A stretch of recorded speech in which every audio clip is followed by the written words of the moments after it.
Good morning, everybody. Hey, I've been asked multiple times how to cook, how to bake sourdough bread. So I decided to make a video. I've made videos in the past for people who have been asked, but this is going to be a step-by-step process from beginning to end for my basic sourdough recipe and process. This isn't fancy. There aren't any mind-blowing inclusions, not any weird colors in it. This is just simple, basic sourdough bread. I'm trying to make things as simple as possible in this because baking sourdough bread takes practice. It takes a feel for the dough, kind of a feel for the process. Um, Yesterday I cooked my 285th loaf of sourdough bread. I'll be honest with you, I really didn't feel like I had a good handle on good quality sourdough bread till I hit around 120 bakes. It took that long. I didn't go to a fancy baking school. I self-taught, and that could be why it took so long. But it took me a while. And I'm still learning something every day. Every time I bake, I learn something. So the reason I tell you this is, honestly, don't be discouraged. If you fail on a bake, well, we all fail on bakes. It happens all the time. If you bake a doorstop, or you burn it, or you get a gloppy mess, well, you just write down notes, figure out what you did wrong, and don't do it a second time. So, in conclusion, I'd like to leave you with a thought, and the thought being that baking bread is easy and it's fun. It's basically just flour, water, salt, and a yeast source. That's all it is. But baking great bread is hard, and that takes a lot of practice. So without further ado, let's get moving on, and let's learn about how to do at least Craig's basic sourdough recipe. Okay, this is my starter feed material. It's about a third whole wheat flour, about a third uh, light rye flour, and about a third white all-purpose high protein flour. My the yeast in my starter love this stuff. They thrive on it, but you can use it whatever you want. This is my starter after about 6 hours when it's peaked. You can see it's domed and bubbly. I'm going to feed it now. When I feed my starter, I usually start with about 15 grams of the starter that I've got, the peak starter. That's about 15 grams. And I add to it about 50 grams of my feed material.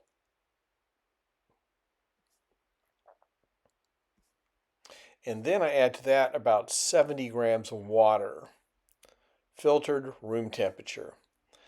I don't really measure anymore. I do it by feel. I've just done it so many times I don't really need to measure anymore. I'm looking for like a thick pancake batter consistency without any lumps in it. Now I do this twice a day. I do it in the morning when I get up, and I do it right before I go to bed at night. So it gets 2 feedings a day, even though it peaks in 6 hours. There you go. Nice and smooth. If I'm going to bake with it that day, I'll feed it in the morning, and at about 6 hours when it's peaked, that's when I use it and I add it to my flour and my dough. So it's ready, it's already been fed. I put it on the windowsill of my kitchen where it stays a consistent 72 to 74 degrees, doesn't get any sunlight, and it's very happy there.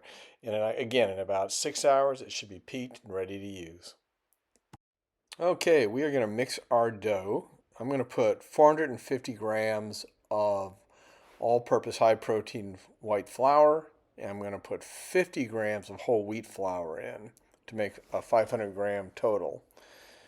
I put about 20% max, sometimes a little less whole wheat, because it adds to the flavor profile of the bread in the end, and frankly, it ferments quicker and stronger. The little yeast really like the whole wheat flour. Mix it all up so it's nice and uniform. And then I'm going to add my water to it.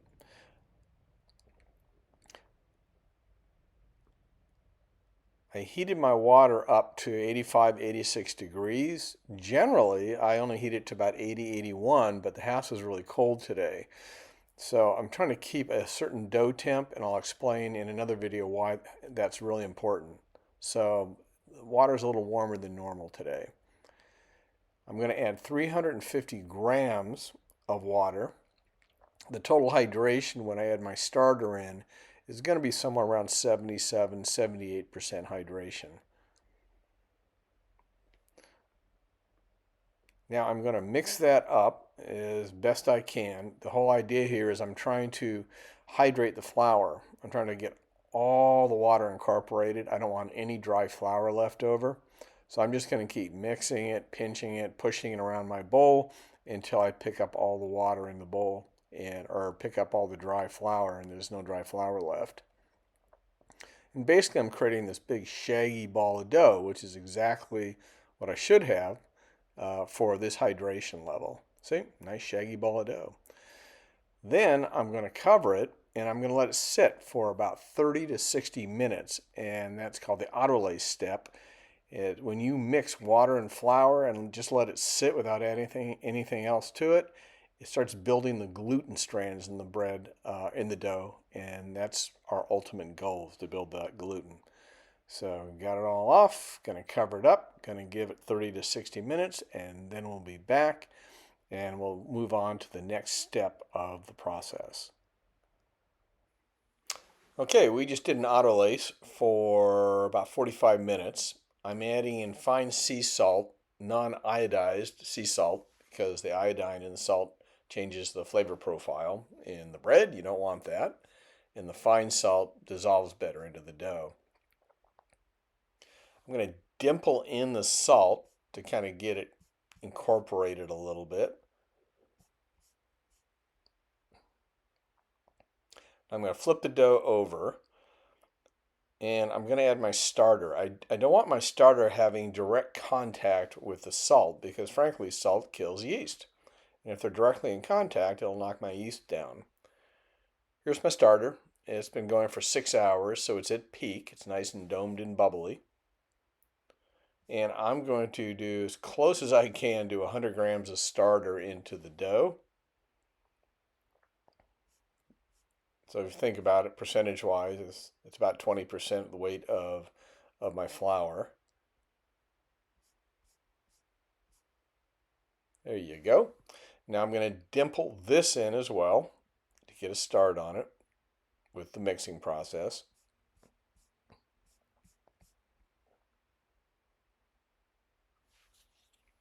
And now I'm going to start pinch and folds, which is basically I'm going to go from one end to the dough to the other by pinching it and then fold it over on itself. It's just a mixing process. I might do this 4, 5, 6 times. I might do it 10 or 12 times. It just depends on what the feel's like. If I feel like the pinch and folds aren't having any more of an effect on it, then I'll stop at that point, figuring that's as much as I can, as much as it'll take. That it'll be as mixed as possible. I also want to pull that, kind of spread it around, pull the extra starter that's on the sides back into it to incorporate it. And when I hit a certain point, it just feels like more pinching and folding isn't going to make much difference, I start doing rabad mixing. This is rabad mixing. I do it for about 30 seconds, maybe a minute max. Don't go over a minute. And what I'm doing is kind of like reaching under, pulling up, slapping it down, and I'm doing it very quickly. All it's really doing is it's smoothing my dough out. It's not a necessary step, but it's one I personally do because to me it just feels better to have the dough starting in a smooth state instead of a lumpy state. There we go. It's looking really nice, and you can see how it's starting to smooth out. That's some nice dough right there. It's getting ready for its first step, its rest and its set of stretch and folds. I'm going to cover it now and I'm going to rest it for 20 minutes and then we'll go on to folding. Okay, now we're going to be doing letter folds to the dough. We're probably going to do 3 to 6 sets depending on what the dough gives me and how it tells me it's acting. The idea here is we're doing these stretch and folds to build, to kind of line up the gluten strands and to build elasticity in the dough. We're going to do this and feel the dough until the dough tells me it's time to stop. Now we've done one set of folds. We're going to rest it for 25-30 minutes, and we're going to do it again. Ooh, nice and stretchy. See that nice stretch? The dough is starting to resist me a little bit, so I'm getting the feeling like I'm not going to do more than maybe 3 sets of folds on it. Yep, that's feeling really good. It's starting to tighten up, which is what I wanted to do. Now we're going to rest it again for about 25 to 30 minutes and try it again. Very nice dough. See how it's changed? I could feel the change as I'm folding it. I can tell this is going to be my last set of folds because the way it's resisting me and the feel of the dough in my hand. This only going to take 3 sets of folds. It's just, it won't let me fold it much more. So now we're going to make a tight little ball on it, and we're going to move on to the next step, which is going to be our bulk fermentation process. Okay, this is what I consider the start of bulk fermentation in my book. I take an aliquot, which is a small piece of my dough, and I put it into an aliquot jar, which is basically just a shot glass with graduations on it. I put water in the shot glass in the aliquot jar so the dough will go in smoothly and not stick, and then I will decant off the water. I'm going to use this to very accurately determine what my rise is over time. About 50 mLs, so I'm going to write that down.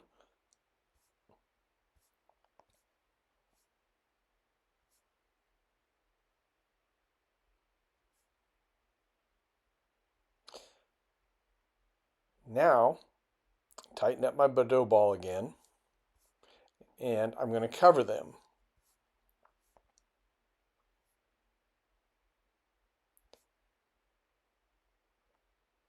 I'm going to measure my dough with an instant read thermometer about once every hour for the first 3 hours, and then about 30 minutes after that 3-hour period until I find the amount of rise I want. As I already mentioned, I'm going to take my dough temperature and the rise every hour for about 3 hours and write it down. Time, rise, and temperature. I'm going to do that every hour until about hour 3, and then about every 30 minutes after that. It'll probably take 3 to 5 hours for me to reach the peak, depending on what my ratios are. So let's talk a little about those ratios and why they're so important. Here are the ratios I try to hit when I'm bulk fermenting. Temperature versus percent rise. Try to hit one of these ranges based on your dough temperature. The problem you run into is if you're outside these ranges, when you're bulk fermenting, then the dough that goes into the refrigerator for proofing may overproof or underproof. Either one could produce a really interesting, if not bad, loaf of bread in the end. So this area, this temperature on bulk fermentation is very important. Try to hit those ratios as close as you can. Okay, my dough's risen. Woohoo! Bulk fermentation's done. Now I'm going to do a pre-shape. What a pre-shape does is adds a little more tightness to your dough. You're trying to tighten the dough up, and so it's easy to handle, and it will bake properly and hold the bubbles. And I can go into a long dissertation on that, but I will not. This is what I do. A little flour on the edges to help it out. Gently pull it out or scrape it out. Do some letter folds on it to tighten it a little bit. Make sure to flour your hands because it is sticky. Be gentle but firm with it. And do a pre-shape. Use your bench knife. Flour it a little bit and do a pre-shape. This is a pre-shape. It's basically you're tightening it up so that you get a nice, tight, firm dough ball, which is what you're looking for.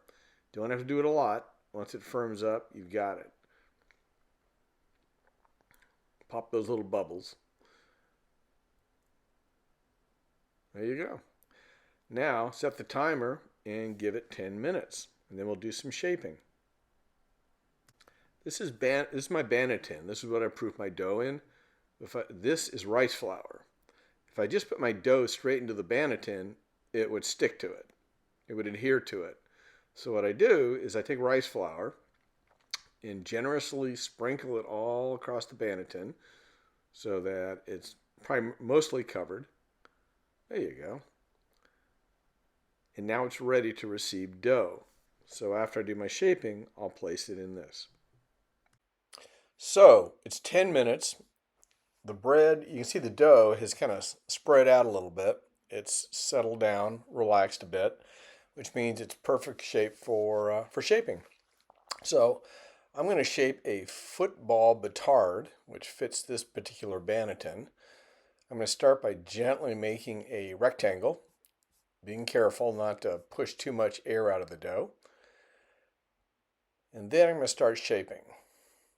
Bring one end up, seam it down, take it over once, hold it, seam it down, take it over, whoops, seam this down, pull the nose up and seam it down, and then I'm going to stitch it.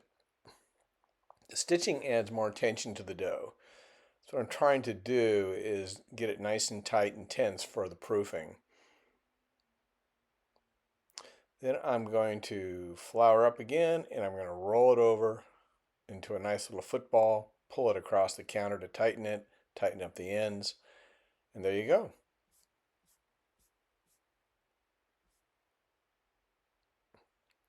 A little rice flour is going to go on top.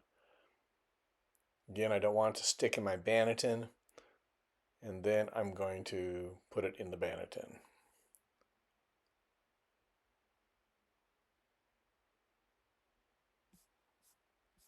And there it is. A little more rice flour on the sides. I really probably don't need to do this, but I always do it anyway just to be safe. Because I've had it stick before and it just completely ruins your bread if it gets stuck.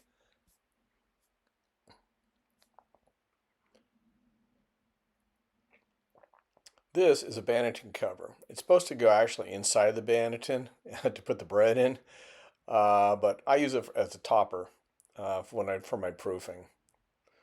So I put this over the top, and it's done. This is going to go in my refrigerator, and it's going to sit and proof anywhere from 12 to 36 hours. Here's my cloche in my oven. I'm going to preheat it to 475 degrees. You notice I have a baking stone underneath. That is to keep the bottom of my bread from burning. You can also use a piece of foil if you happen to have that. But preheat it to 475 with all this inside your oven, and then get ready to add your dough to the cloche. Okay, I'm preheated to 475. Now I'm going to bring out my dough. Very nice. I'm going to dust off a lot of the flour on top because I want a nice brown crust. Then I'm going to score it.